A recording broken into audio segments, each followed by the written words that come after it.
Most of you received an email from me about our workshop today, so thank you so much for coming. We appreciate it. I'm going to turn it over to Julie in about 2 seconds, but I wanted to just remind you of a couple of things. We have an I am interested form if you're interested in volunteering for any different roles with As Good as Gold. We have a sheet over there. Also, if you did not get a raffle ticket, let me know. I will give you one. We've got some door prizes that we're giving away. This meeting is being recorded because we're going to share that with some other folks. So make sure you speak loudly if you have a question at the end. Snacks, help yourself. Restroom here, and there's one out there as well. And anything else I need to remind everybody of? No, actually, you can ask questions as we go along because it might be more effective than trying to wait till the end. Because I normally wait till the end, but this is a little bit different as far as what we're doing. We're going to be pointing out some things, so questions coming as they happen is fine. Can you guys hear me in the cheap seats back there? You all right? All right. All right, good. Dorsey Oskirka, take it away. Okay, I'm gonna turn off the lights in a seconds or so. But so everybody here, we started this whole thing for today because of As Good as Gold, wanting to do some things to educate and help the people that volunteer and support their organizations. And then we had some extra tickets, and so we have some not good as gold people here, but they are golden too. So the organizations that are being represented besides As Good as Gold are Greyhounds only. Raise your hand if you're a Greyhound person. There we go. Oh, 3 men in the back. And I know New Start Dog Rescue. There's Marianne. And Northwest Rescue Network Team. I'm reading her shirt. You know, we should pick a shorter name. And is there anybody else here that's not As Good as Gold? Where are you from? I'm from Chicago, but St. Louis and my rescue. We are all members in Foster. Oh, nice, nice. Well, thank you guys. And As Good as Gold people, thank you very much for everything you do for your organization. Everything happens because of the volunteers that are here, and you guys are just, all of you are just awesome. Thank you very much. So I'm going to turn off the lights and see if I can do everything correctly. We'll see. Ooh, it worked. I'm not a very good technology person, so you have to be kind of patient with me. But basically what we're doing is we're getting into understanding the language of dogs, because like I always say, if you don't, the reason why we started this program was because I used to be a trainer teaching basic classes. People just adopted a dog. And I used to tell everybody, oh man, if we could just tell people how to understand what their dog is saying so they can communicate better, and just teach them a few basic things about behavior so they don't have to become trainers. Or are you, oh no, you're already here. That's okay. If we could just do those couple things, we could really help reduce the amount of returns that rescues have always been dealing with. We want to reduce those returns. That's our whole purpose. So a couple years ago, so I started the program in 2014. We wrote the book in 2013. In 2014, we started the program. And in 2022, I retired from the main part of the program.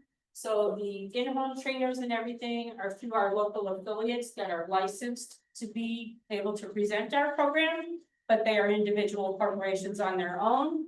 And now I run what we do as a totally not-for-profit organization. So we are all volunteer based on what we do.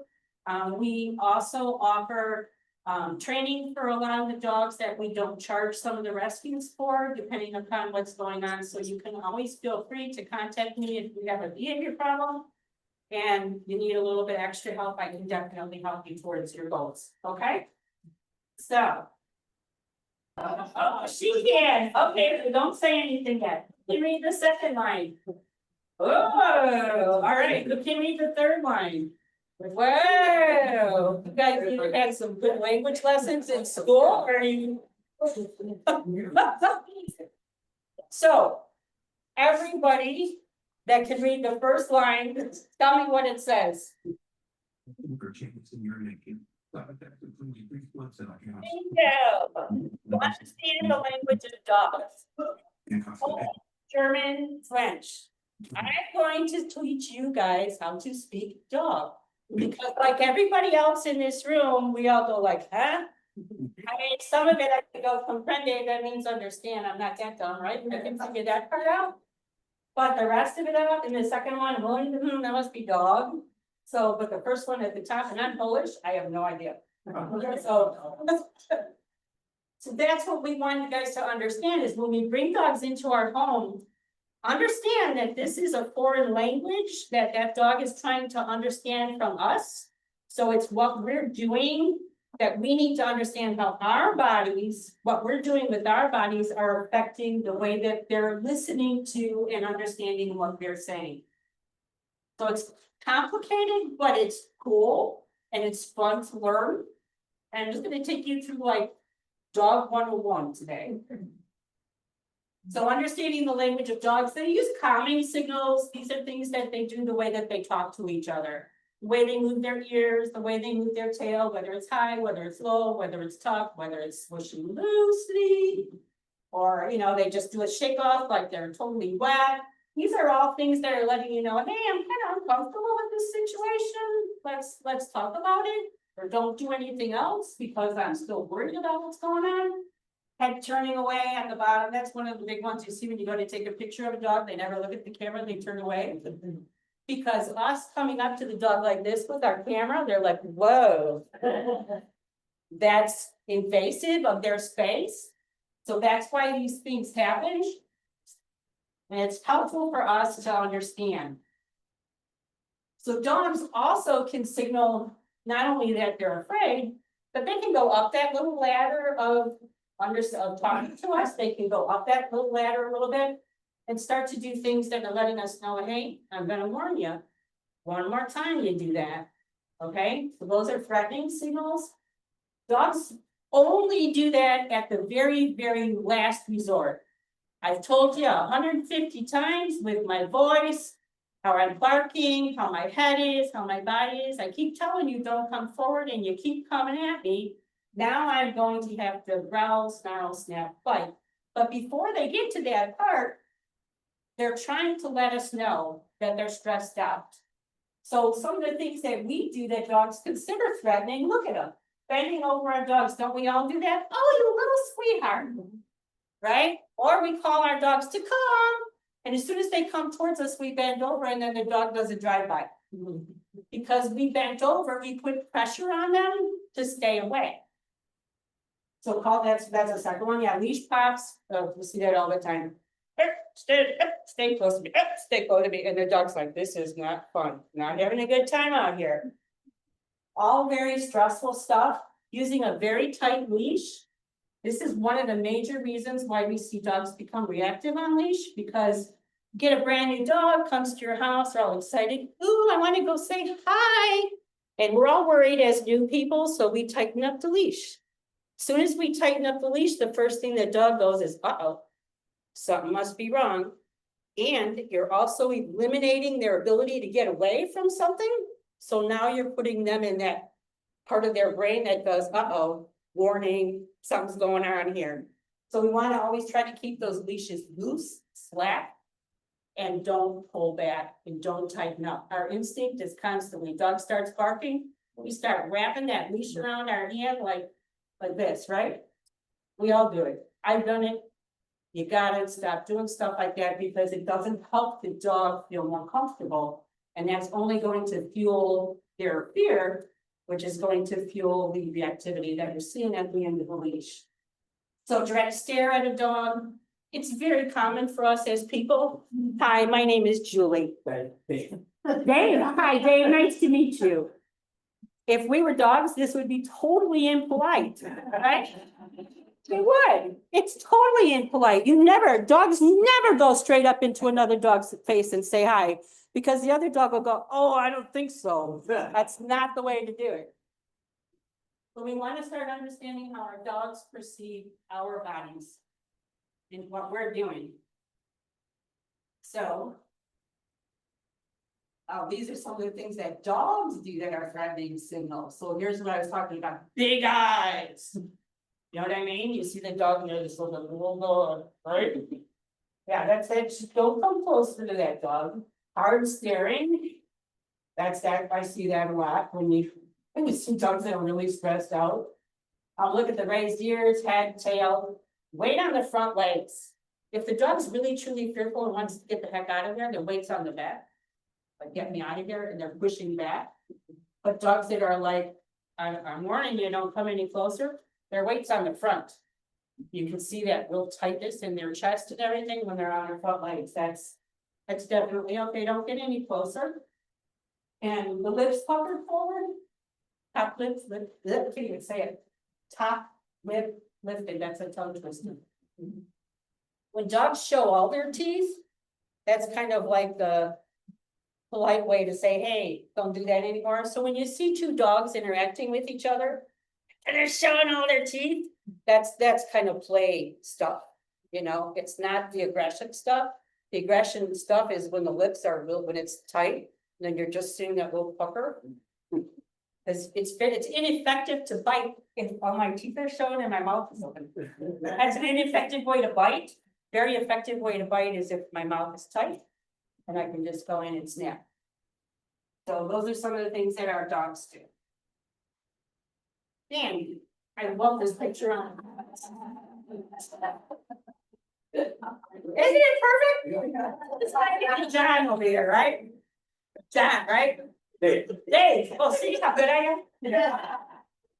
30 seconds and I can't remember. So, but this is how dogs get more comfortable with each other. There's a lot of scent coming out of their butts. So what do we do? And you see people do it all the time. We've done it ourselves. Oh, get out of that dog's butt. But that's where they're getting communication from each other. That's where they're actually being able to find out, are you friend or foe? Are you female, male, intact, not intact, right? All that stuff comes from back there. So you'll see dogs present their back end to other dogs when they're trying to let the other dog know that, hey, I'm cool, don't be afraid. So this is my dog, the big white one. You see it? Oh, she's out here. I see her. All right. So this is my dog, the big white one, and this is my neighbor's little dog, who's very, very bold behind the fence. But as soon as he comes out on the other side of the fence, he's like, oh God.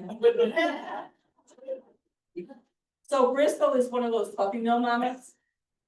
God bless her soul. This is the best dog on the planet. She's so good with other dogs and language. She just stops, stays very still, and says, go ahead, sniff me out, make myself happy. And then this way, the other dog is able to communicate and know that she's not a threat. He doesn't have to worry. So now when we go past and the dog's name is Zeus, by the way, right? When we go past Zeus's house now, he says hi instead of every time we go by. Because now he knows we're not gonna cause him a problem. I see a hand up. So what would they give off that would the other dog would go, oh, this dog is not friendly or foe or, I mean, Oh, when two dogs meet each other? yeah. Oh, it's the pheromones and all the smells that come from the body. If I'm stressed, the smell that's coming from my body is going to smell stressed. So a dog that's confident, the smell that's coming from him is going, or her is going to be confident. Our dogs can read that and pick that up. It's really interesting. It's so intricate. You could do like an hour just on the step. But it's really important for our dogs because that's how, well, that's their biggest way to communicate is through their nose. So we're gonna start out with, I gave you guys all one of these sheets on facial expressions of stress. Because the easiest way, in my opinion, is to be able to know what's normal. So look at your dog, look at your Goldens, how are their ears normally set? So like after your dog eats dinner, laying down on the floor, just looking at them, say you got a new foster dog. Foster just, got up from a nap and is just laying there waiting for you to do something cool, right? Look at that dog. How are the ears set? What do their eyes look like? How is their mouth? just look at their whole body, because that'll kind of help you understand when that dog is starting to feel signs of stress. So this is just some, but these are some of the major things that you see, the looking away, the whale eye, and all that sort of stuff. You could see all those in dogs that are starting to be worried about what's going on in the situation. So that's my other dog, Honey, on the left. We just got the windows cleaned, so of course she had to let me know with her nose, hey, is this clean? Yes, it is. It was. But you can see, look at her normal body language. Look at the way her forelegs are. Pretty straight, right? Kind of like 4 pillars, da-da, nice and straight. That's another indication when you're looking at dogs, are they stressed or not? Are their legs out?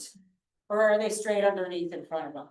And where is that weight carried, front or back? Those are important things to look at as well. But we're gonna concentrate on just the facial stuff right now. So again, this is my Honey on the left.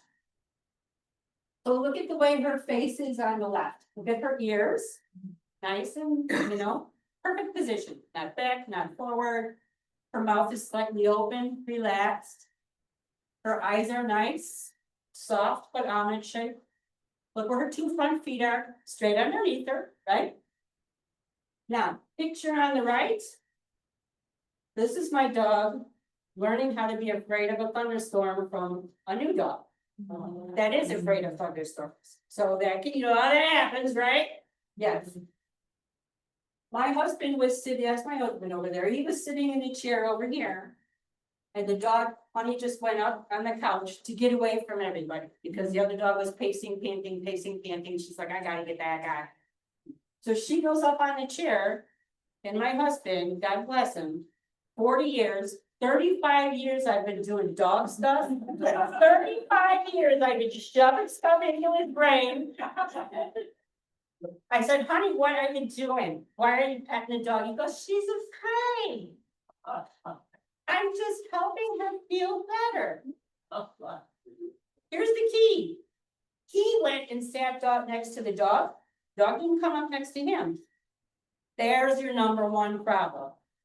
If the dog is afraid, yes, we do want to comfort them, but only if they come to us and ask us to be comforted. Big difference. If I'm scared of something, I might want your comfort, but let me make that choice, because it isn't going to help me if you just come and put your arms around me, because that may freak me out a little bit more. So what's my husband do? You can see his hand is moving. He's touching her. Now, why is she so stressed? What are some of the things you can see right away? Can anybody point out anything about the ears? Ears back. Yeah. Ears back. Okay. Head's turned. Heads turned away. Bingo. She shifted back. Yeah, who saw that? Well, okay, shifted back. And how can you tell the dog is shifted back? Reach her back with the legs. Yeah, so you can see the legs are pushing back. Okay, good. Anything else? Nice. Mouth, Smile. mouth. That's that. I think it's called the clown mouth on here. I call it a grimace. But look at the difference of the mouth on the right and the mouth on the left. See that little flap of skin? Like the dog's jowls, right? I don't have a pointer, but see that little flap? Oh, in that picture, it's gone because the dog is like. So it all stretches back, that whole mouth stretches back. That's a lot of stress. That's a very scared dog. And look at the head. See how her head here has some like wrinkles and folds in it? On the right, they kind of call it a skull cap. It's when the dog is so stressed that their lips go back. And then these muscles are connected to here. So it's like all of a sudden your head smooths back like you're bald or whatever, because there's nothing there anymore. And the ears are so far back, sometimes you can't even see that they have ears. That's a lot of stress and a lot of fear. So again, let the dog make the choice to come into your space. Yes, sir. So in that thunderstorm situation, so if the dog like retreats to a different room and discuss, just to let them be in that room alone. Oh, yes. Mwah, mwah, mwah. Follow up and everything, attention to what. You'll see dogs in thunderstorms go into bathrooms. Yeah. You'll see them go into closets. Then you leave your closet door and all of a sudden they're in the bottom laying on your shoes and your old underwear or whatever, right? Because it's comfortable, it's dark and everything, and they just wanna be able to find a place that's safe and calm for them. That's why when we get dogs in our book, you'll see that we teach people how to set up a safe place. And how to start to habituate that area for the dog. So that way, in times of stress, that dog will automatically go to their safe place. So that's what we always do every time we get another dog. We always start, here's your safe place, here's this whole room is your safe place. And we're going to do these little games right here. I'm gonna throw little treats on your little blankie, and when you come into there, it's like, oh, treats, this is a good place to be. We're gonna practice things like touching my hand, looking into my eyes. We're gonna practice all these little things all in this safe place area where the dog is being fed and getting all these good associations going on, all these positive associations. We're also playing our sound therapy music at the same time that you heard when you first came in here. We're playing that as well too. We also do, recommend to add some essential oils as well, ones that are created by veterinarians, though not the one you get from Walmart. Big difference, because the ones that you get that may be good for you may be overwhelming for your dog, because their sense of smell is just way more than ours. So, and that pretty much, and then the other thing to notice about her too is her back is rounded a little bit. So that's a stress thing too, when you see their back rounded, when their head goes down, their belly comes in because they're worried and tight, then the back gets rounded. So that's just another body signal that you can see. There's my other dog, Bristol. On the left, Pointer Rescue Organizations. That looks like, this is well, picture book, perfect. Yeah. Picture of a pointer. Here's her perfect nose pointed in the direction that she's interested in. So she's alert, she's attentive, but not stressed. The right side, this is my, oh my God, the rain's coming, I know it's gonna thunder, I'm gonna die. That's her look. So, what are you seeing with her here? Somebody go ahead. Just panting. Panting, yes. Here's her- Here's her back. Skin is tight. It is tight, yeah. Anything else? What? Eyes are bolted. Yeah, now look at those eyes. So see, her nose is pointed towards probably the sound, but her eyes are diverted away from what's bothering her. So then you get that little whale eye, where you get that little white in the side. That's how you can tell, yeah, she's just really ratcheting it up there. This is pretty fearful. If I went up to her and tried to pet her, she would leave. She's not the dog to be comforted. Sometimes she comes up to me, she'll come up to me for like maybe 3 or 4 seconds. And then she'll leave again. And it's fine. It's hard for us because we do want to go, are you okay? But that's not what they need at that moment. Yes? And sort of follow up Eric's question. What if the dog is not at a comfortable spot, and it's literally, it's continually pacing, panting, and like scared. Yeah. Well, what's the action you take there, then? You gotta sit there and wait. You can try to do things that would help in the environment, like close the drapes. Add brown noise is really good in times when it's something that the dog may be sound sensitive of. We like to layer brown noise with the sound therapy music, because it does have an effect on the way the sound hits the brain. So there's a lot of things that you can do. You can add the essential oils and everything, but those are things that are best presented to the dog before they're stressed. So if you get a dog and you foster a dog, and the first day you bring the dog home, the dog's freaking out about everything. Okay, now you have to deal with this. So now when there isn't the situation where the dog is freaking out, that's when you're gonna start introducing the sound therapy, the aromatherapy. You're going to start showing them that this is the nice safe area, it's this room of the house and everything. You start doing stuff then. When they're already in that moment, it's too late. They're just in a management mode. And the only thing you can do is just keep the areas safe so they don't hurt themselves. So you mentioned things to give the dog, can you comment maybe on 2 categories, from maybe CBD, and then also sometimes the vets might recommend something. Yeah, Yeah, absolutely. that Those are is- good examples as well too. So if you have a veterinarian that's pretty hip. You just don't want to use a sedative, so to speak. So you don't want to use something that's going to make the dog incapacitated. But there are calming drugs that our veterinarians do prescribe. In fact, my little pointer here is on gabapentin now. So when I know it's gonna storm, I give it to her way before. So that way it isn't like, oh my God, I'm already up here, now you're expecting me to come back down, not gonna happen. But I know there's a lot of other things out there that they do too, I think that's prescribed Sileo, Sileo, I don't know if it's pronounced right or whatever. But you just don't want anything that's, you know, gonna make the dog pass out in that respect, because then they feel more out of control versus calm. Okay. CBD, you like you. Oh, CBD works for me.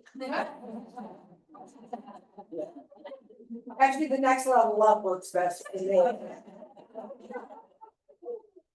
Well, the CBD actually does work for a lot of dogs, but again, every dog is individual, just like every person. You know, we all have our own ways to find ourselves to be calm.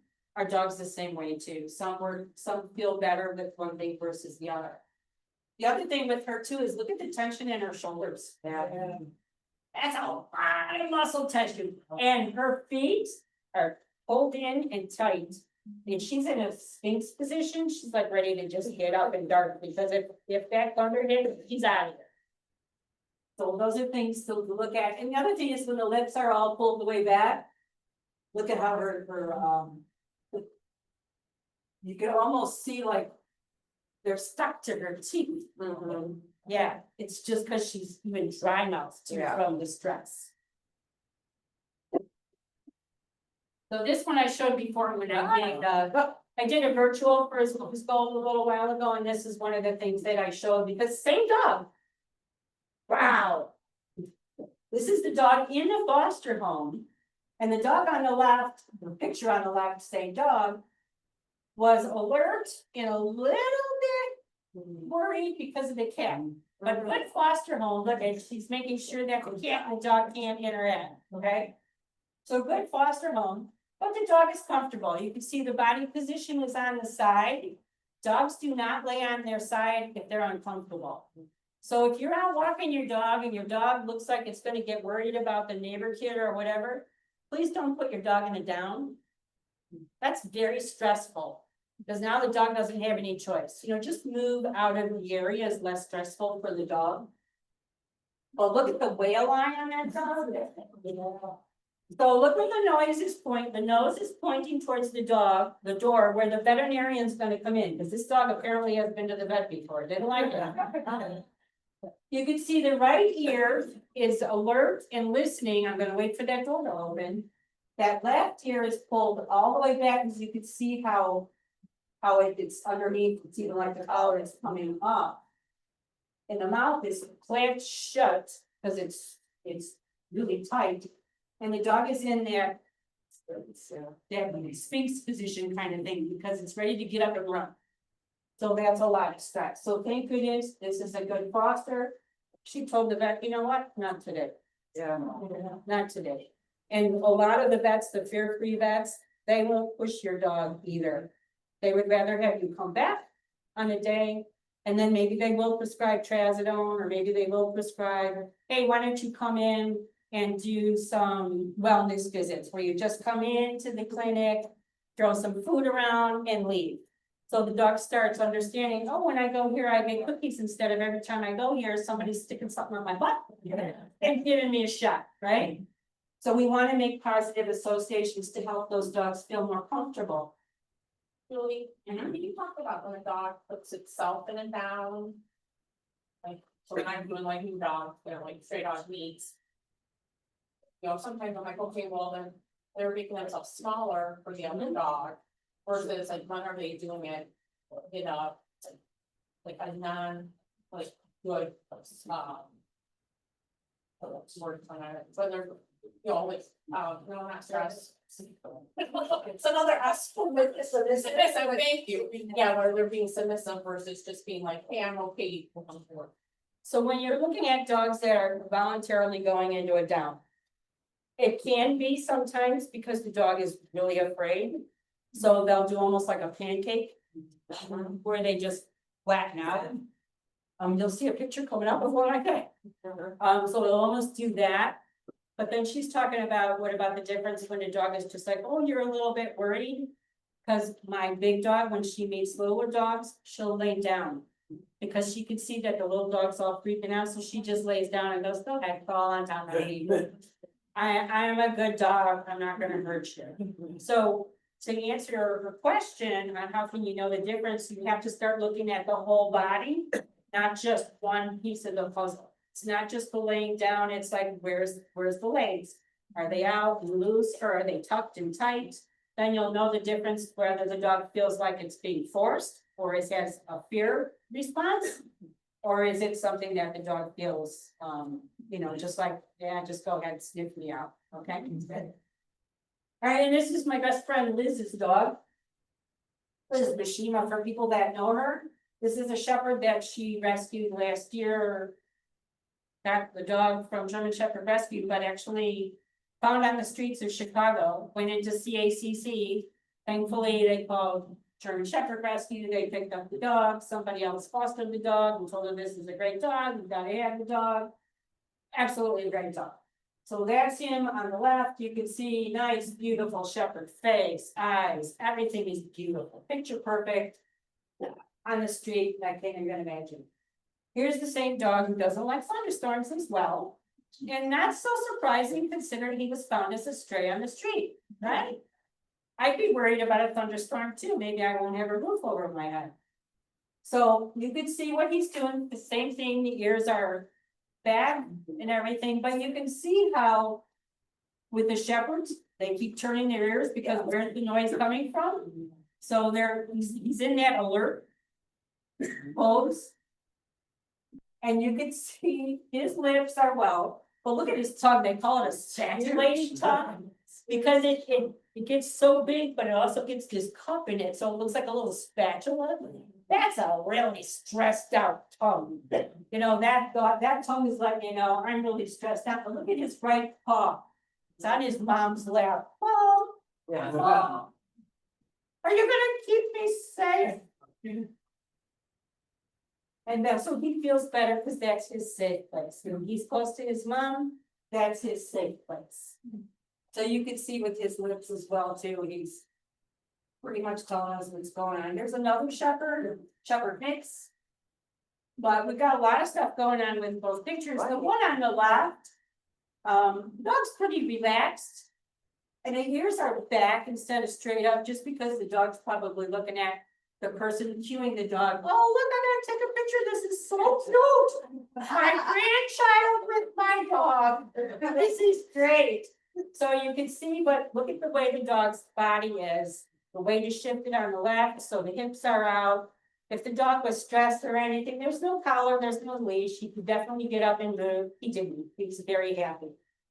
Same dog with somebody else who thought that she could tell the dog to sit. Well, a lot of times our dogs don't sit, not because they don't want to, but because they're so stressed, they really aren't listening to you. They can't hear you because they're so worried about the environment, what's going on here. So and I'm just guessing because I wasn't there when this picture was taken, but look, she's got the leash wrapped around her hand. Look how tight that is. Leaning over the dog, hand on the back, hand on the front. You can picture it, right? Sit. The dog goes, okay, I'll sit, but I'm not happy. So look at it again. You can see how her the front feet are out, like the dog is trying to push back and get away.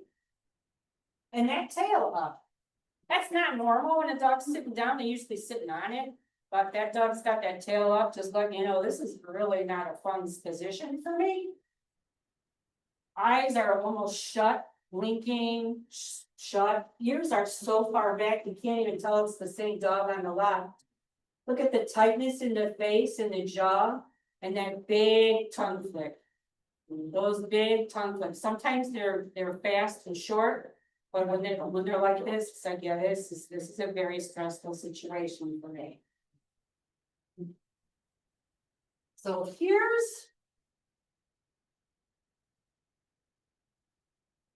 this is our lead trainer who's in Florida. He recorded this for me.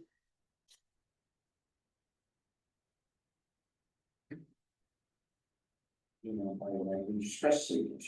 Racing come home, pinched ears, sniffing the ground, back is rounded, tail is down, and there's a slow movement. Almost paw left in there, a freeze, looking over in the general direction, something that is affecting. A lot is going on, so let's slow it down, look away. Tongue flicks, blinking, paw lift, C-shaped, freezing. Rounded back, tail down, trembling in the left rear quarter of the leg. Again, looking off, displacement behaviors, looking away, pinched ears again, closed mouth, tongue flips slightly there, paw lips still continuing in a freeze. All these things are stress signals with the dog displaying them. So we need to take note. C shape, move away from, let the skin them. A lot is going on with the dog. We need to be aware. There's a call for help. There's another call for help looking towards the owner. Help me, something is scaring me. Again, C shape hollow. Pretty powerful stuff, isn't it? When you look at it at first, imagine somebody that's not us in this room. Oh, that poor dog, so scared. Yeah, the dog is scared, but they would probably want to pick up the dog and hold it. It would probably cause the dog to become even more fearful. So again, this dog belonged to the woman. It wasn't a rescue dog, it was her dog. And the dog just got afraid of something and she asked us to analyze it. So we asked her to send a video and we went from there. This is my favorite thing. This is me a long time ago, so it's my much younger voice. But it's one of the things that we tend to do is, it's how to pet a dog. Sometimes it seems like the simplest thing, but it might not be. Right, voices that like to be petted. Chin to chest, chin to chest. I hate to be touched on my head. Kelly back the way, right? Chin to chest. That's the good way, right? I hate to be touched on my head. Kelly blinked. Chin to chest. That's how we pet our dogs. We don't do this. They just don't like it. Look at me, says I hate it, but she does it anyway. I hate it. You know what, Lou? I won't do that anymore. He was such a cooperative dog. But you can see that you go to touch the dog and they back away. And we keep going, well.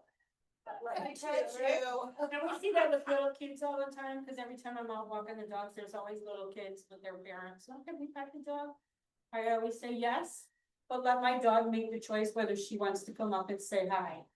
And then when my dog gets to you, if my dog does come up to your child, just scratch them underneath the chin. Don't go over the top of their head. And I always tell the little kid, that's kind of scary for them if you stick your hand out over the head. So we're just gonna go and scratch underneath the chin or on their shoulder, likely on their back. That works out the best. So this is gonna give you a little bit more of how it works.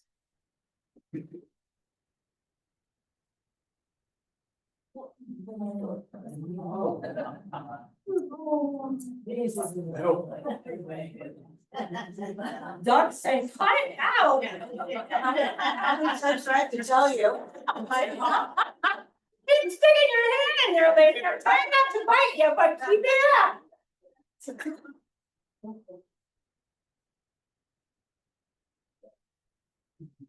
Well, that's the same one. Okay. Yeah, I gotta get you the next one now.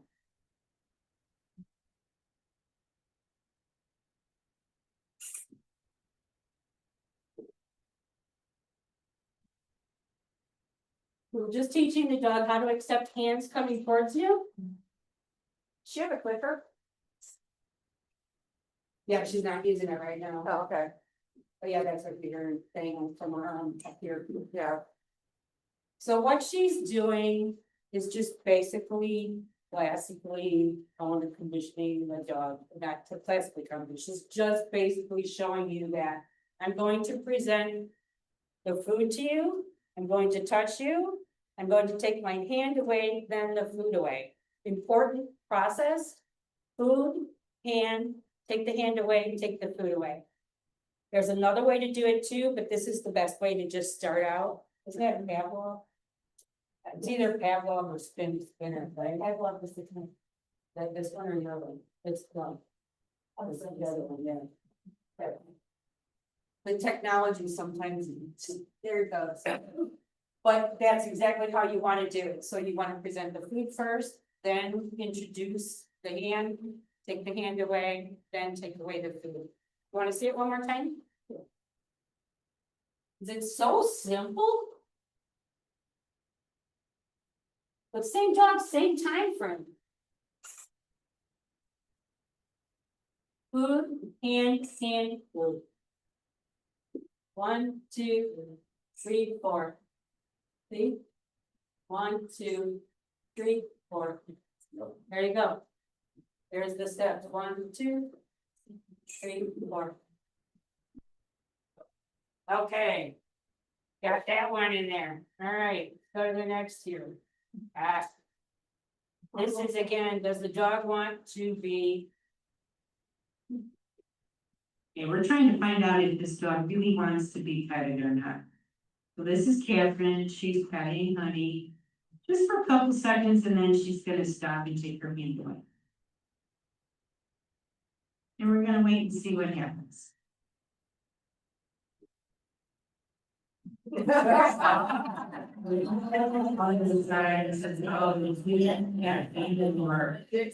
gave the dog a choice. The dog said, yes, I want more. My great, I'm giving your dog. Thank you. That's beautiful. Very important, yes, I'm just wondering, my dog sleeps like that all the time. upside down. Upside. Oh, yeah. Like puppies. Uh-huh. Yeah. I've never seen an adult dog, and she's like 6 and she slept like that her whole life. Mine do too, they're very promiscuous. Honesty, girl, you know. Yeah, well, that's how mine was a puppy mill girl, like, hey, go ahead. But the important thing to know here is that the dog offered. So the turn, here's my belly. What ends up happening is a lot of times the dog's laying on the bed and our grandchildren go up and go to pet the dog and the dog goes into a submissive rollover. That's the dangerous one. Because the dog is going, oh my God, I'm scared to death. So I'm gonna show you my belly. 'Cause that's letting you know, I'm not gonna hurt you. You can kill me if you want to, just disembowel me in 3 seconds, go for it. But I'm telling you how afraid I am. So we wanna make sure that we don't let our grandchildren go up to the dog when it's sleeping and bend over and touch them. It's still grandma's rule, leave the sleeping dogs alone. Yep, yes. I guess, maybe more than this, how do you tell the difference, you know? Well, the difference is if the dog comes into your space and flips over. So if I'm sitting here and the dog comes over to me and I put my hand down, the dog flips over, the dog came up to me and wanted the invitation. I'm not holding the dog, I'm not holding his collar, I'm not holding him there at all. If the dog's laying down and I walk into the dog and bend over and then the dog flips, that's understanding that my movement caused the dog to show me a submissive response. Going into their space, flipping over, don't touch them. Coming into your space, flipping over, yeah, they want one. Okay? All right.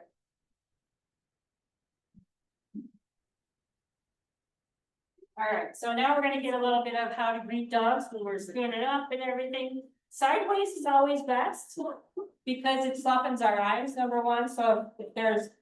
Okay. I can be the dog. Julia, she's my dog over here, okay, so she's sitting down in a nice position, and everything, somebody's got a leash around her, just like that. And I'm just gonna come in here and go, hi. And I'm just gonna wait here, and even if I look at her from this way, I'm looking at her from a peripheral vision, my eyes are soft versus. Look at me up here, looking down at you, yeah, and she's a good dog, she looked away. She. Good girl. You're in my space. But you can see how that works really well, and this is one of the vet techs at Loyal Companions out in St. Charles. But look how scared the dog is on the right, because you can see the dog's like, oh God, I'm gonna clean it and get the treat. If I was the vet tech, I probably would have just dropped the treat. I wouldn't have added my hand to the equation, because I would have noticed that the dog's way too stressed to be taking food from the hand. Because taking food from the hand when the dog is really stressed like this is probably not going to make the dog feel any better. Because it's already in a fearful, heightened state. So that's when it's best to just throw the food and move it out of the way. And I've taken, and if the owner is standing there and the dog is afraid of the people. You're the person with the dog, I don't look at you, but I have a treat.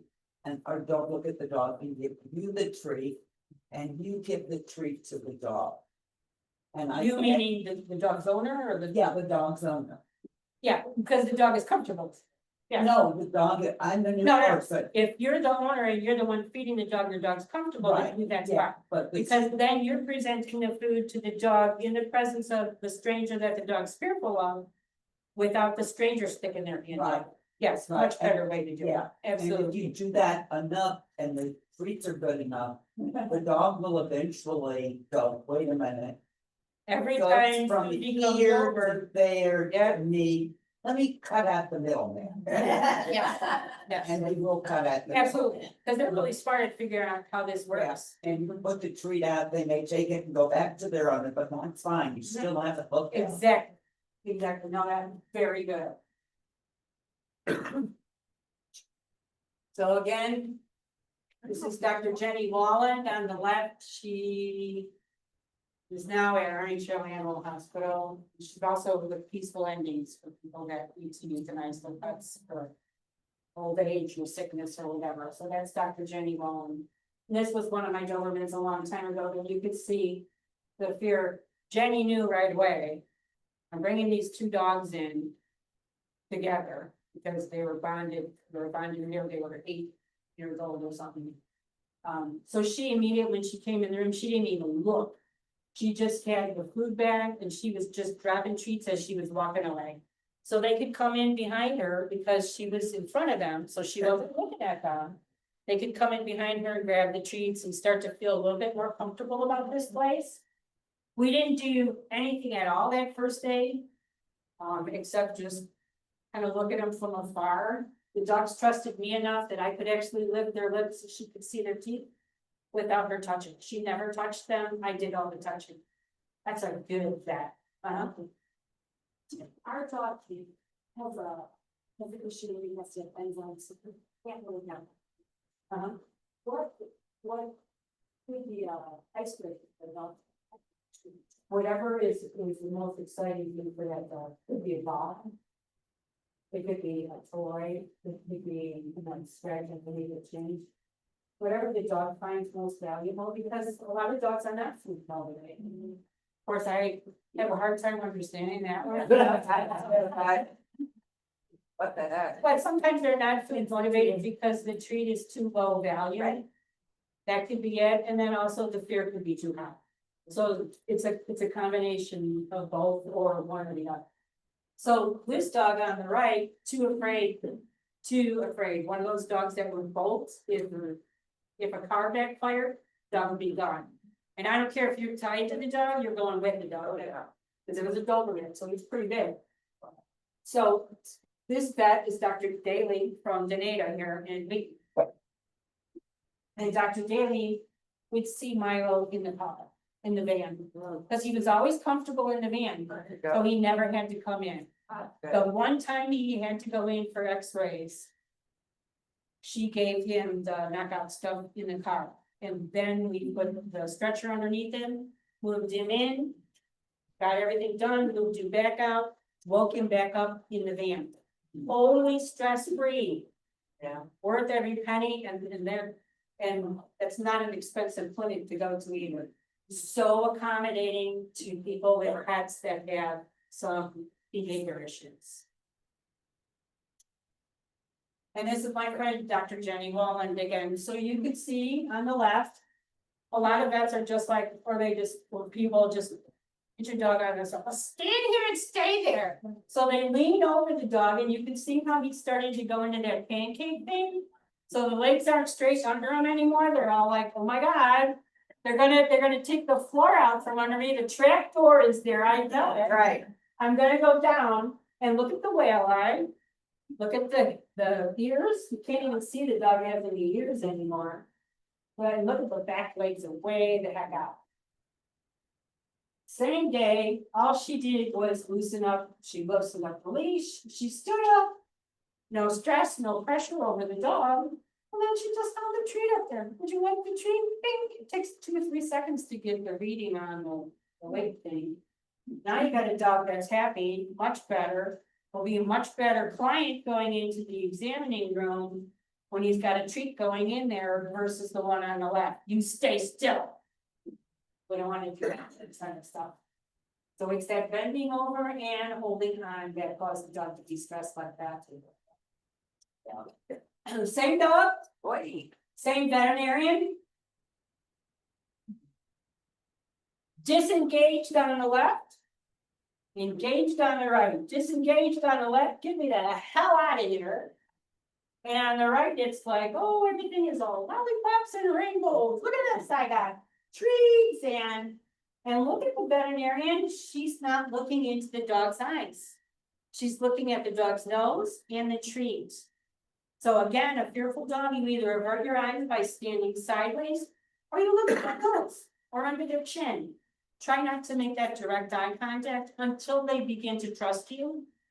And then you can obviously make eye contact. But in the beginning, when you're fostering a new dog, you want to help them start to gain that little bit of trust that they need because everything in their world has collapsed beforehand. You know, it could be their person died, it could be their stray on the street, it could be they came from a puppy mill. So many different reasons that we don't even understand what's going on in these dogs' minds.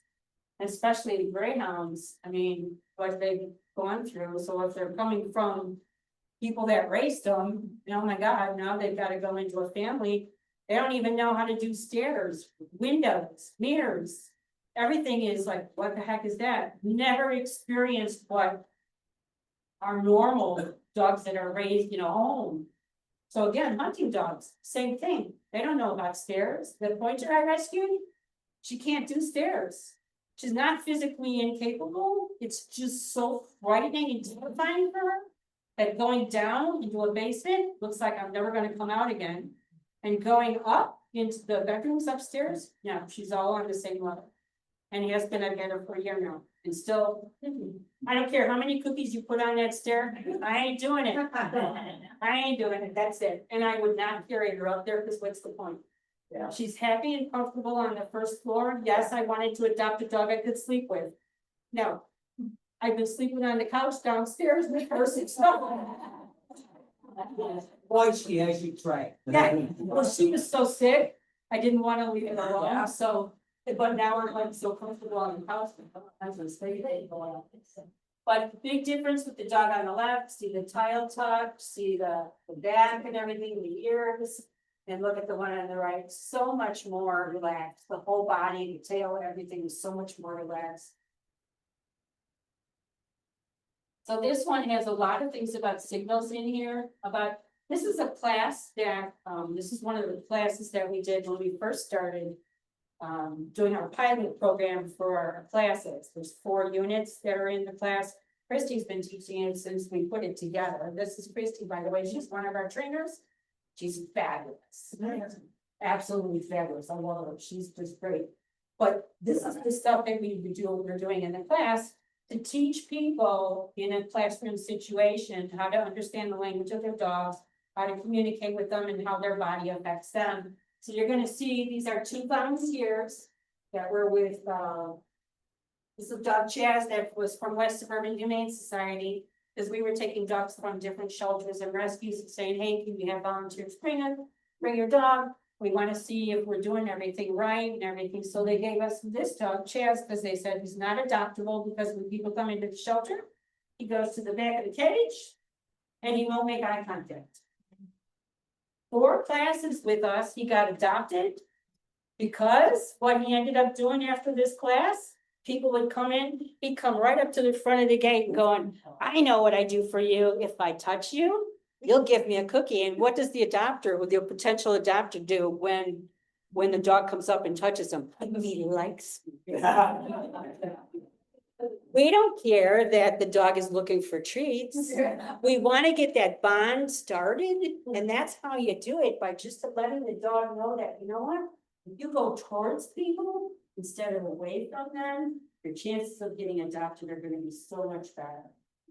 So that's the history of this dog in this video. And we're gonna see if I can play it.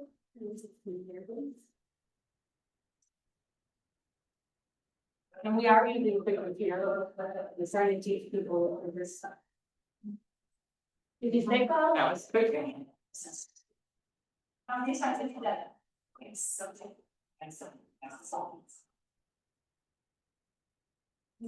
See how he's trying to avoid her with the head turn? No, turn it away, I'm telling you, get the hand out of here. Looks up at her, voluntarily sits. Move away, check out the ground. They're all displacement behaviors. But he knows that the cookie feels the tree. That's what we already are, that's supposed to be.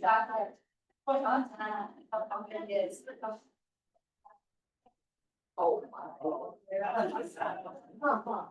That's nice. We're gonna see this another time during the class. This is one of the as good as Goldens. One of the port was like came from Puerto Rico, probably about 15 years ago. No, 10 years ago, excuse me. Well, look at how her hand coming out, even though she's got food. No. Not yet. Oh, good job, Lee. Same thing. You see the difference in the way her body is, how the dog accepted her touch?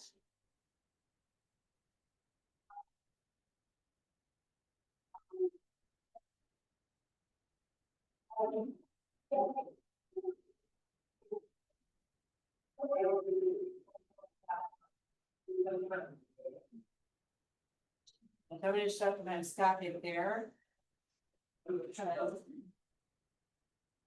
That video really showed you how, especially that Flea Casino at the end, she's the school person, used to own a place called High Highway Daycare. So she had one of the Goldens that came from Puerto Rico, very, very, very fearful of people, obviously. Fine with other dogs, which happens with a lot of our dogs that are out straight or, street dogs, whatever you want to call them. But again, coming towards the dog, backing away, she turns sideways. Instead of offering the palm of her hand, she offers the back of the hand. So much more relaxing for the dog to be able to make the choice to approach. Okay? All right, now we're gonna get into like some handling skills here. So you can see how easy it is to get our dogs to do stuff for us. Hi, we've got this little dog here that needs to have this collar on her, but she doesn't necessarily like collars. It's like, now I need to get it away from So this. she's trying to move out. And he's got anything for you. So to make it really, really So easy. shake off, I'm she gonna didn't like do this touching. thing. Love these little treats. So I'm gonna just basically give her the treat right next to the collar. So she'll start understanding that the collar is gonna get a treat. So she's Collar gonna is sit the collar. predictor. Wow. You get treated the right way. Want to sit that collar? Yeah, look at that. And then this time I'm gonna make it even easier and I'm gonna give her the treat as I slip over the collar. Look, No biting, no pushing, no pulling, no taking it around to try to get his collar. Very happy dog. Ready? We're ready to go for walk now. Thank you. So it is sometimes just thinking about how can we make it easier for the dog? Yeah, I know I get to have to put the collar on. So of course, my well-meaning training friends are like, well, Julie, why don't you get a collar that has a clasp on it, then you don't have to put it over the head. I know this, but I wanna make sure I like the martingales, because there's nothing that's gonna give. I don't trust anything that clips, because clips can give out. They mostly don't, but I don't wanna be in that position, so I like the martingale. So yeah, you gotta stick it over her neck. I've had that dog for. I got her in 2016, February 14th of 2016. She was a dog that lived in a hoarding situation, so she was. But she was fat with no scars. So that means this dog had great body language, living with 200 other dogs. And you're the one that's not skinny, and you got no scars on you. So in other words, you're letting everybody know that food's by you. I'm gonna eat first. If there's anything left over, you can help yourself. So yes, years and years I worked on her with resource guarding. So that, but again, you have to understand that guarding for her should be something normal. If I lived with 200 other people and then we all got fed at once, oh, I'd be in the front of the line kicking everybody out of the way. I would not be the nice person that would say, well, you go first. That would not be me. I feel like my honey, I would have been euthanized years ago. Yeah. So that's why she's a survivor. So some of the things that we can do with collars and leashes and everything, these are little things that we can do to help our dogs feel better. And not put them into positions where they feel like they have to let us know that they're uncomfortable. So the next one's going to show you how to work with a harness. Whoops, let me go back. This is one of those ones I click on. Come on. No, I didn't. And then we start up, we go.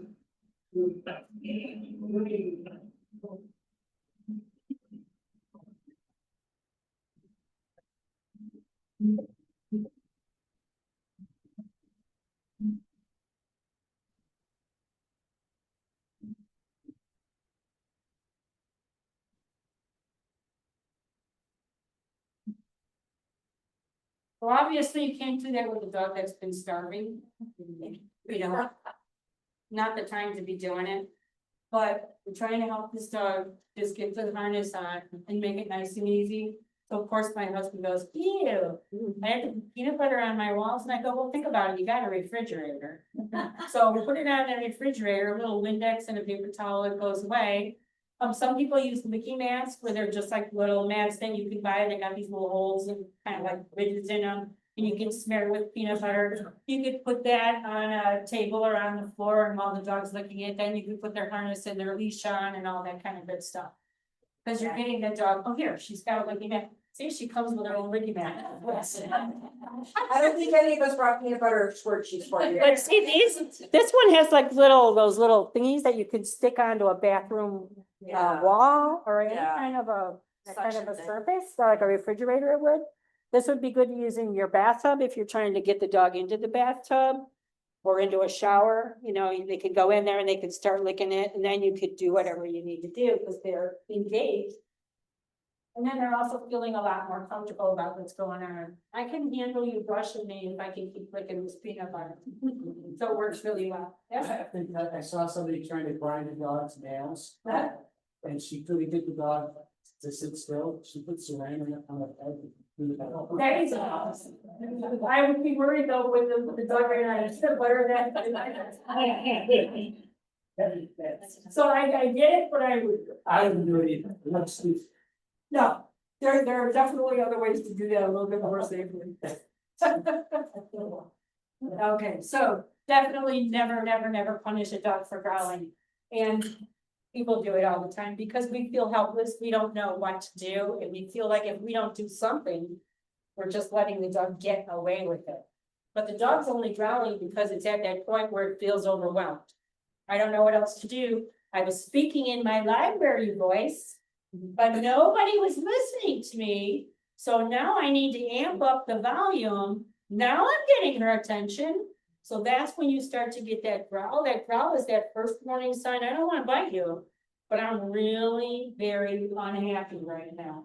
So we don't want to yell at our dogs. We don't want to punish them when they're growling. We want to be able to manage the situation. So first of all, I'm going to find out, you know what, whatever I was doing just before the dog was growling, that's what caused it.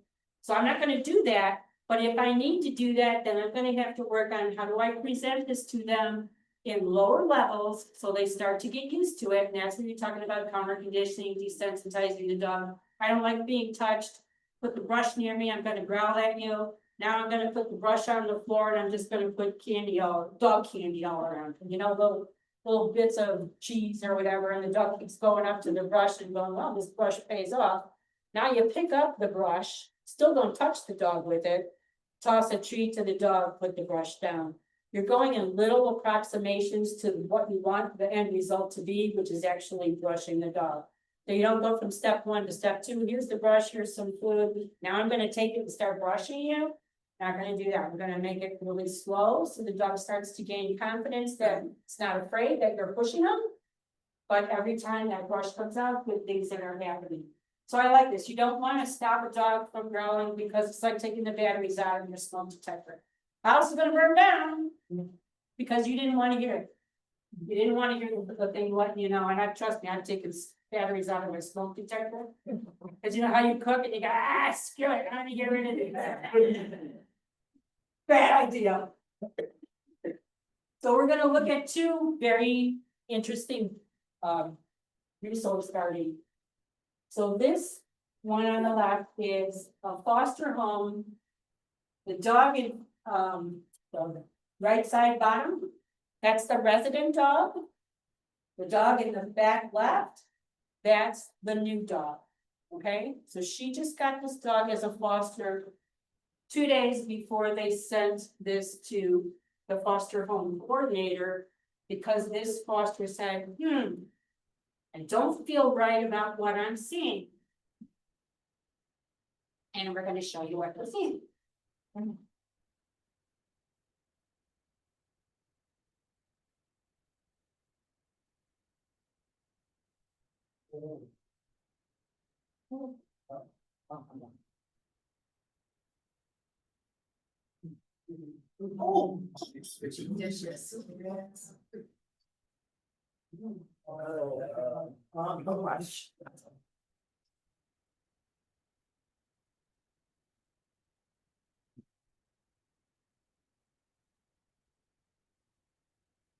We're gonna back that up.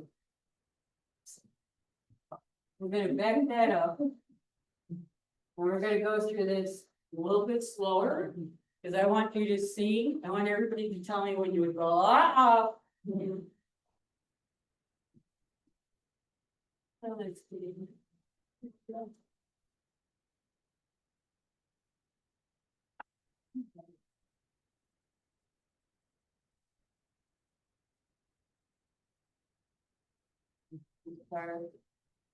Okay, this dog walked away from its food, resident dog's looking back. That would have been the end of it for me. Oops, trying to get it to go slower. Right, tail, right there, right there. Look at the hard stare. I tried to make it go slow, but I can't get it to move that way for me. Stop this one. Stop.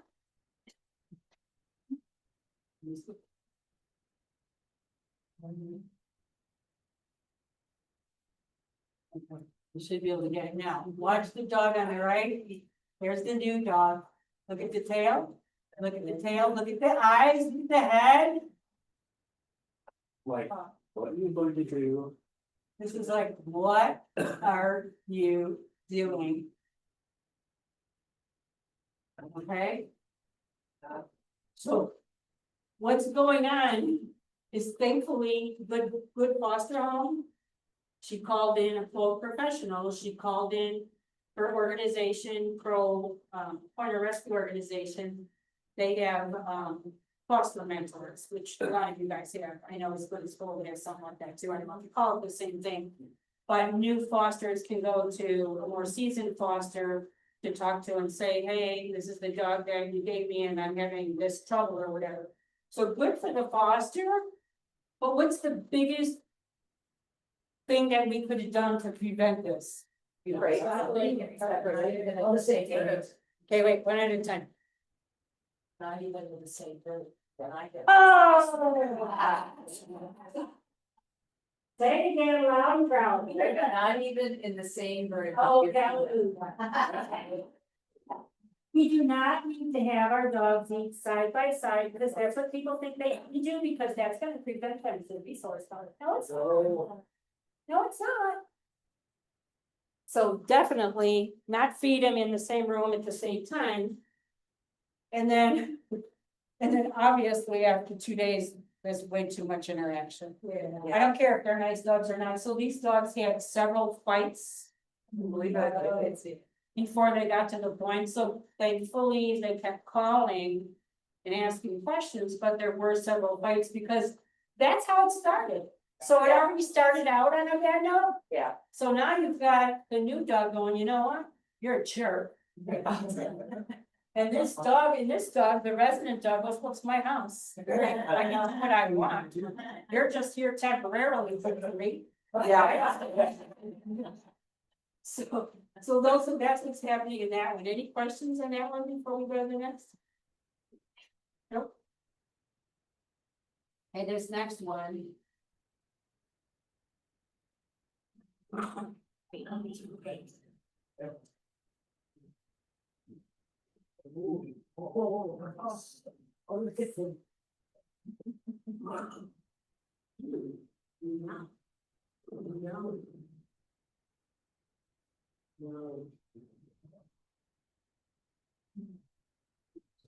So. Obviously. The dog is trying hard, lots of warning signs, tons of warning signs. That first. Quote, bite. Let's go back and look at it again, but.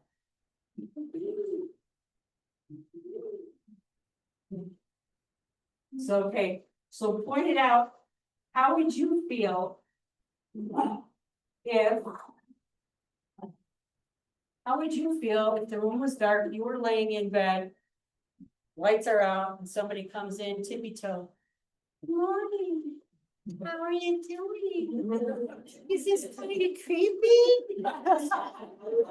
Creepy. Very creepy. So the dog is like, this is creepy. So the dog gets closer to his little man because that's the boy belongs to the dog, right? So the dog gets closer and closer. And then the first time you see the dog mouth her, it's a level 1 bite because the mouth is on it, but there's no pressure. The second time you'll see it, the mouth is open, level 2 bite. The only reason why it didn't go to the level 3 bite is because the dog was new with her and the dog was still trying really hard. I said, stop. The dog even barks, one bark, like, oh, I'm gonna tell you again. And I growl some more and I'm gonna bark again one more time. We'll finish watching this and then look at the little kid trying hard to appease the dog by petting the dog on top. Oh, God. So, yeah, absolutely. So if the dog is growling, the last thing we want to do is be petting him going. Because no, the dog doesn't want to be touched, number one. Not a good idea. So the things that could have been done, number one is if I want to go in the room, if that's my child and I want to go in and say hi. I'm either gonna call the dog out of the room, I'm gonna turn the lights on, or I'm gonna tell the kid, get up and come in here and talk to me. Until you can work with a professional on changing that association to get rid of that growling and resource guarding, because yeah, you can change it, but you can't change it the way that this person is doing it. And she was just doing what she thought was the right thing to do. Because look at the bites. One, Comes number two. And then she takes control away from the dog by grabbing it by its chin. And now here comes the kid's hand. No. My dog is just trying to grab me, the poor dog blinking, tongue flinking, trying so hard. Please leave me alone with my boy. So these are kind of scary things for everybody. So I know we're getting close to the time we're supposed to be done, it's 1:23, so we're supposed to be done by 1:30 with you guys. I have a couple more videos to show, has anybody got a hot date, you gotta leave, or? Well, I don't wanna miss the Bears losing at 3:30, so you have until about. Because if anybody does have to leave, we can do the door prize thingies now and then finish up. Everybody okay? I have to leave too. You have to leave it to, oh, well, let's put it this way, if we're not done by 2, DuPage will be kicking me out. So this is my dog Honey again. This was me. I caused her to do what she did on the left. But it happened so fast, I didn't even see it because I'm the typical, this is my dog, this is where trust comes in. So I was done eating my Haagen-Dazs ice cream. And my dog was still like flipping out, it's fine. It's fine, that's what I do, maybe it's not what other people do, it's what I do, here it is, fine. Yeah. She's happy, but her little hand, her little paw was on it, and I thought, oh, this is so cute, I'm gonna take a picture. So I got close to her, I took the picture, no? I took the picture, you know how when you put your finger down, sometimes it's too heavy, it's Yeah. multiple? Yeah. I looked at the multiples, it happened so quick that I came in instinctively, she's like, this is my resource guard, instinctively, she's like, wait a minute. Oh, wait a minute, it's you. I know better, because you're gonna give me something better than this. You're gonna take away this empty container, but you're not gonna take it away from me unless you present something more valuable to me first. Which is what I always do, and I still do it. I don't expect my dog to just surrender stuff to me because I'm the big bad Julie. I wanna be able to go, you know what, you really like this big dog bone, but I want what you got. So I'm gonna give you this big dog bone in exchange for what you got. This is better than what you had, so now you don't care about me coming in because you trust me. That's why we want to build relationships first, before we start having our dogs do all kinds of multiple tricks for us and everything. And this is me with my daughter's dog.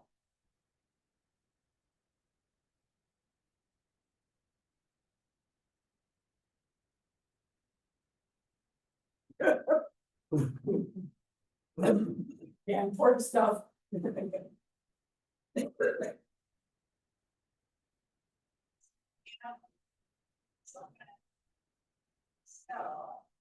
So, probably the give and take thingy, okay, look what you got in your mouth, but I want that, I don't want it to get out. Oh, look at that, Lou. Bang. Atta boy, sit down, go get it, yay, good boy. I see you snatched away the paws, put it up high, you get it. Yay, look at you, let's go get some more chicken, yeah. Like the best game ever. It is, it really is. If the dog was a serious dog, you know, one of the dogs that when you even get close to him, they bring it in tighter. And, you know, you could see that, oh, don't get your hand any closer. But you've got, when you see the dog has something that's dangerous, or it's way too valuable.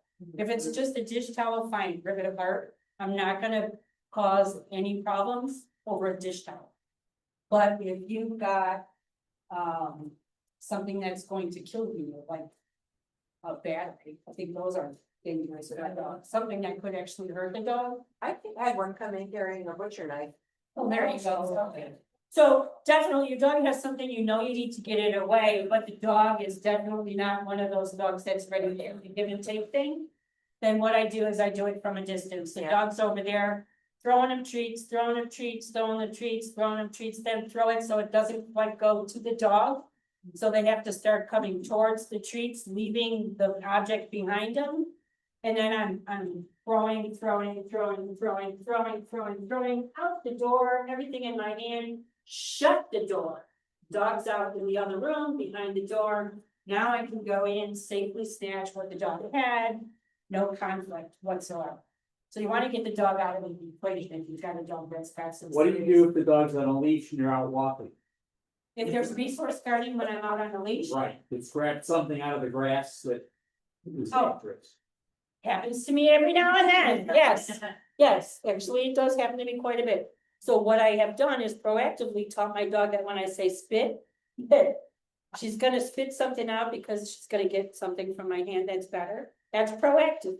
Okay, but what if you- In the meantime, if you haven't done the proactive aspect of it, same thing. I always make sure you carry treats on you when you're out walking. Don't walk out naked, all right? Yeah. Yes, fully dressed dog walker has more treats on them than they do identification and anything else. So my dog picks up goose poop, maybe. Maybe I don't want the dog to use goose poop. Maybe it's gonna hurt my dog, but goose poop doesn't kill my dog, so. Am I gonna pick my battles? Yeah, Yeah, absolutely, pick my battles. Goose poop isn't gonna kill you. on a chunk of plastic. All right, so now there's a chunk of plastic, right? A plastic bag that had food in it from somebody's garbage. Do I want my dog to ingest that plastic? Because they are. Then I'm going to say. I'm going to just take my treats and I'm gonna start throwing them at the dog, throwing them at the dog, throwing them at the dog. And then with my leash, I'm just walking backwards and away until I get it far enough away from the object that they're with. That's all I can do in that situation. Yeah. If they grab it and they're walking, it's not as long as they're not swallowing it, eventually they'll drop it. Some of the retrievers do that because they just like, they feel good when they got something in their mouth. My daughter's Weimaraner used to carry his own poop bag. Yeah, carry something. But you know what? He was reactive. If he had something in his mouth, he didn't react. And actually, one of the veterinarians that does structural work, like the chiropractors or veterinary chiropractors, she told me that if you have a retriever dog or they have something in their mouth, it's hard for them to jump up because the way that the jaw is structured. I don't understand because I never went to medical school. But it works, I'm telling you. So if you got a jumpy dog, when you come in the door, you walk in the front door and you shove a toy in their mouth, they won't jump on you because it's hard to jump with a toy in your mouth. In obedience work, like people that do the ring ready obedience and stuff, they have to teach the dog to go out, pick up a dumbbell, jump over a jump and bring it back. Very hard when you start teaching it because the dog wants to go around the jump because it's hard to jump and hold something in your mouth. So it's one of those things that's like a little secret thing. I think it's really cool when I learned that, like, is this really true? Yeah, it is. It's pretty cool. So here we go. Dog up in a tree. Let's look at this one real quick because this is really cute showing you. These are the two dogs that had the fights in the beginning, but now they've worked out some rules of the road. Look at the two of them. Oh. But the other one backed away. Shook off. Did you see how the other one did a big look away? Basically, he said, gave the dogs permission, okay, go, your turn. They learn how to work it out by their subtle little communication. I think it's so awesome. And then this is Liz having, just teaching how to, let's say hi to somebody, because he's kind of afraid of men in the middle. So I'm just gonna let him decide how close he wants to get. Everyone's not gonna pat him first, don't put your hand down and stand still, let him sit. Good. Ready? Let's see that loose. See how the leash is loose? Important step. Leash is loose. She's feeding the dog. She's just letting him sniff the man. Look at his tail, she kind of like.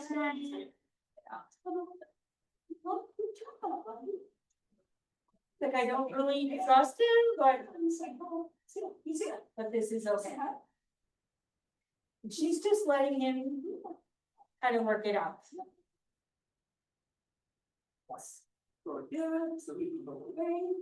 See how she pushed him away by throwing the treat away?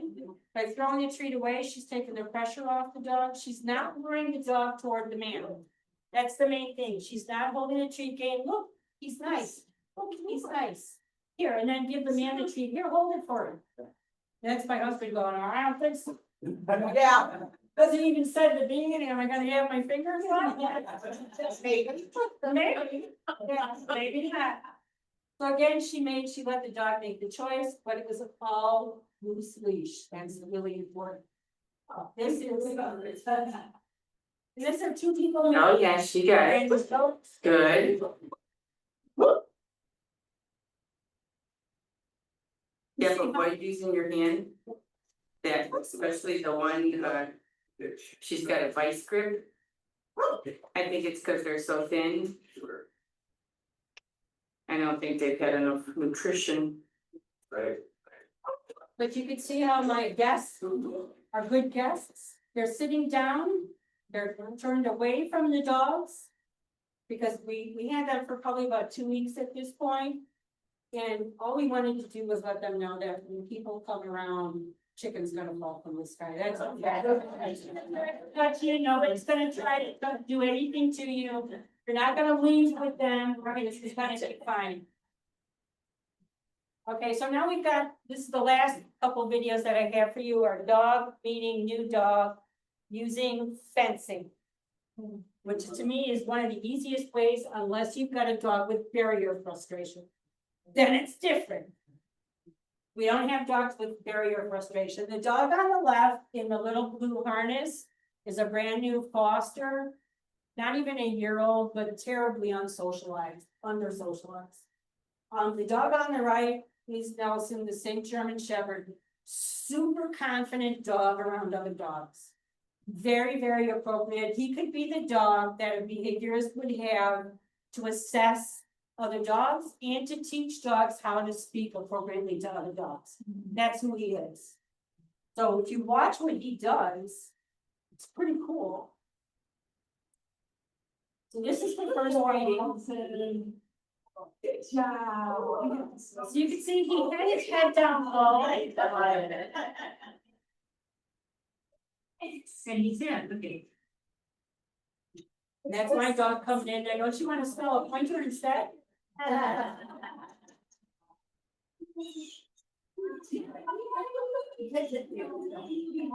See how her body is curved? And then she turns her back so he can smell her butt. Nice and simple, but one of the things that he did right away was Ollie was staring at him through the fence. And he put his head down, which made the dog sick. A couple of times you mentioned C shape of the dog, can you talk a little bit about what that means? Dogs don't like to go straight up to people. My butt's gonna get there first. It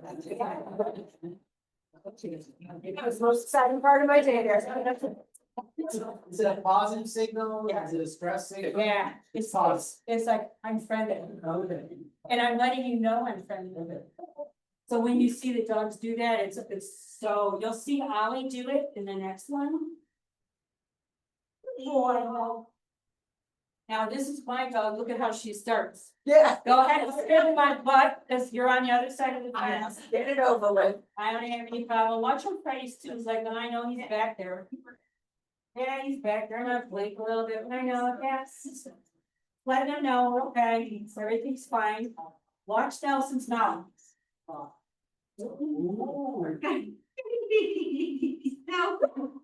He just wants to play.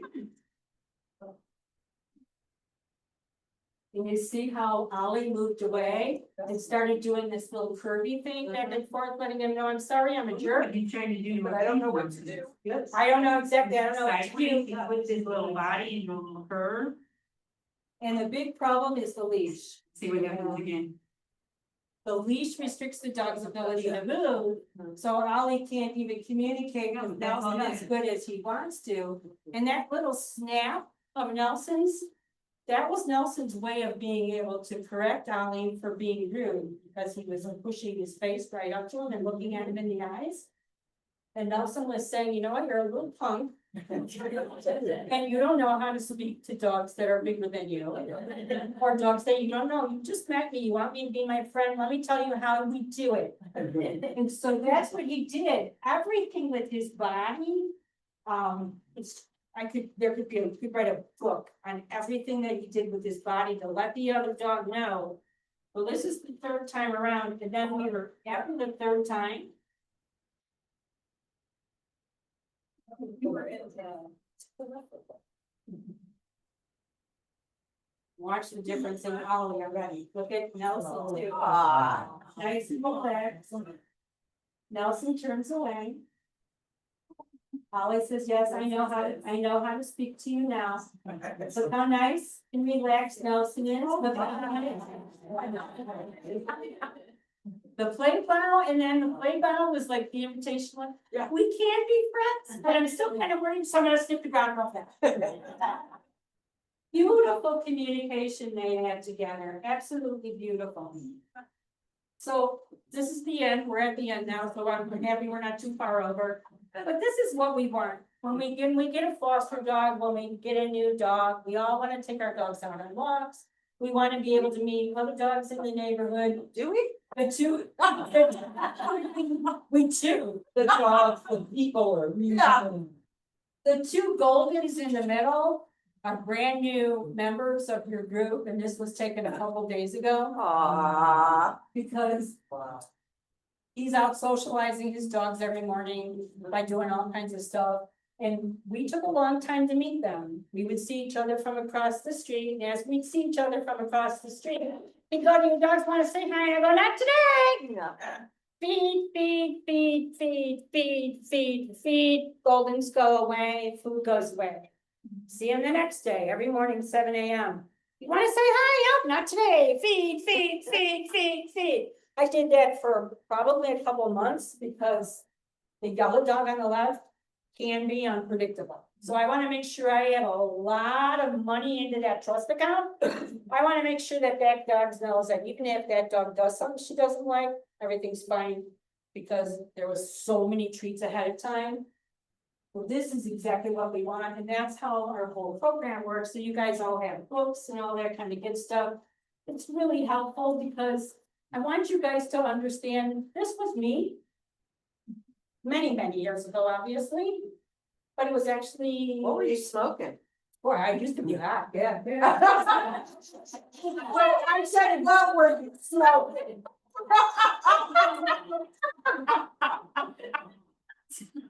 This was 45 years ago. You're still rocking it, babe. Thank you. This was before I knew anything about dog language, and I was visiting a friend's house who was moving. So everything was chaotic. Her dog was up against the wall.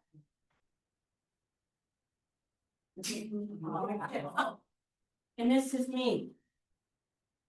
Oh. All of a sudden I felt something warm and I looked down, like, what's that piece of hamburger doing on my shoe? Bit off the corner of my lip, had to go for plastic surgery. Now at my age now, it looks like a wrinkle, but there's a scar there because they had to take meat from the inside to repair.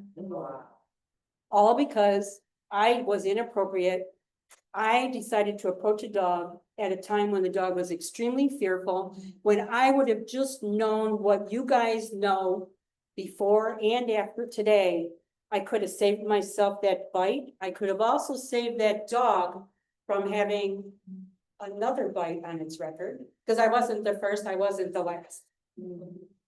But every time that happens to a dog, the dog feels like they have to now act faster. So once they bite, it's probably gonna happen faster the next time. And it's gonna be a little bit more severe the next time. Because you didn't listen to me, so now I'm gonna have to really make sure you hear me. So I'm gonna bite faster and harder. So that's where we don't want you to be, we don't want you to be, and this is quote by Susan Friedman, Dr. Susan Friedman, who is a big time, unbelievable. What is she? She's a doctor, she does psychology and everything, but she works with animals. And really just tries to tell people that what you don't know, we're always still learning. I'm still learning. I'm still learning. I can talk to another one of our trainers. And I can see all the things that I still need to learn. I'm going to go ahead and leave this up here for a minute. Because what I'm gonna do is I'm going to send stuff to everybody that registered, so you're gonna get a PDF of all the slides and everything from today. I'm also gonna send you a bunch of different things about resource guarding and some simple things. I'm gonna give you some access to our resource page. We have a resource folder with a lot of different things to do to be able to help your dog when they're growling and all that sort of stuff. So we're gonna give you all this stuff. I'll send it to you. And that's my money on the last.